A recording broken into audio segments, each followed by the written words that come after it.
Coach Tom Avery here, head pro at the Consistent Tennis Wins Academy in Naples, Florida.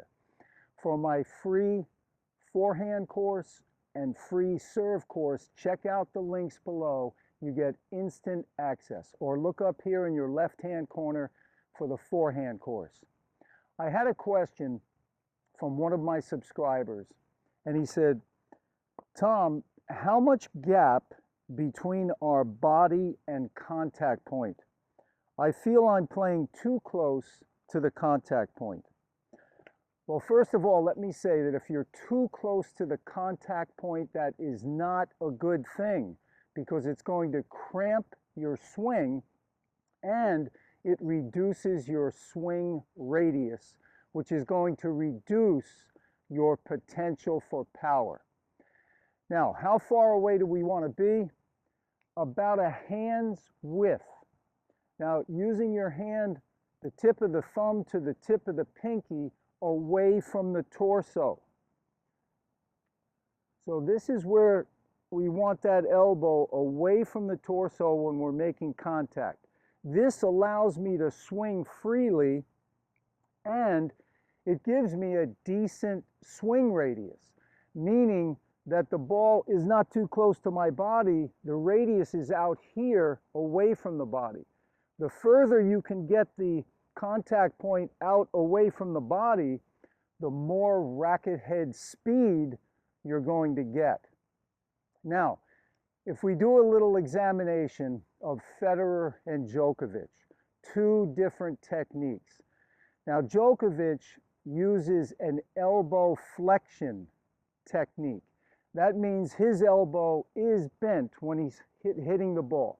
Slight bend in the elbow. Now, David Ferrer, Andy Murray also use this technique. On the other hand, you have Federer and Nadal who use an elbow extension technique, where the arm is fully extended out away from the body. Now, which one is better? Well, they obviously both work, because all those players are having great success on the ATP Tour. But which one is better in my mind? I would have to say the one that's more efficient, takes less effort, you get more bang for your buck, is the Federer and Nadal technique. Because by using elbow extension, you have a greater stroking radius.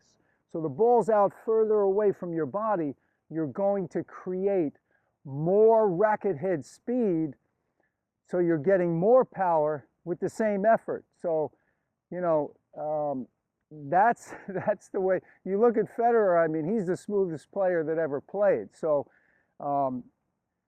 you know, the elbow extension technique in my mind is a little bit better than the elbow flexion technique.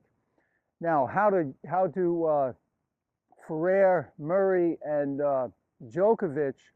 They're also creating tremendous power, and they're using that. They're getting that from the torque, the rotation of the trunk, and then releasing that. And these guys are super athletes. So you can get power both ways, but I have to say that elbow extension is a little more efficient. You get more bang for the buck. The other thing is, with the elbow extension, is that the racket lag, okay? Now, racket lag, remember, is this, where the wrist cocks back or lays back, and then you can snap that lag into the shot. With the elbow extension, you get more stretching and more contraction, which can be transferred into the impact area, the contact zone. In other words, when the arm is extended, okay, my arm right now is fully extended here, and when I lag the racket back, lay the wrist back, I get more stretch in the front of my forehand. forearm rather, and the back of the forearm is contracting. Now, as I hit, I can release that contraction into the contact area. So, bottom line, make sure that you get at least a hand's width, whether you use elbow flexion or elbow extension. Both of them are going to work great.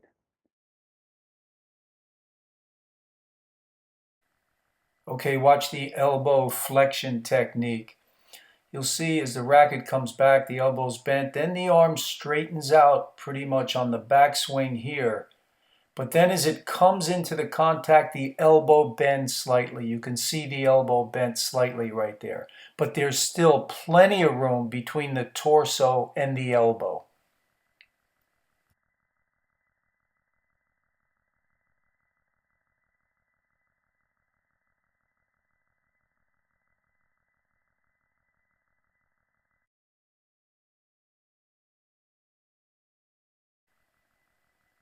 Watch the elbow extension technique here.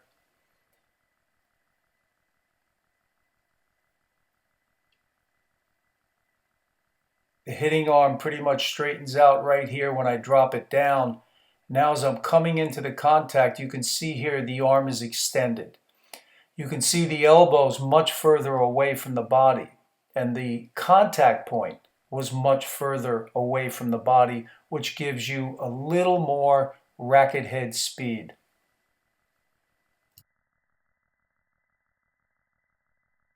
Any comments or questions, please post those below.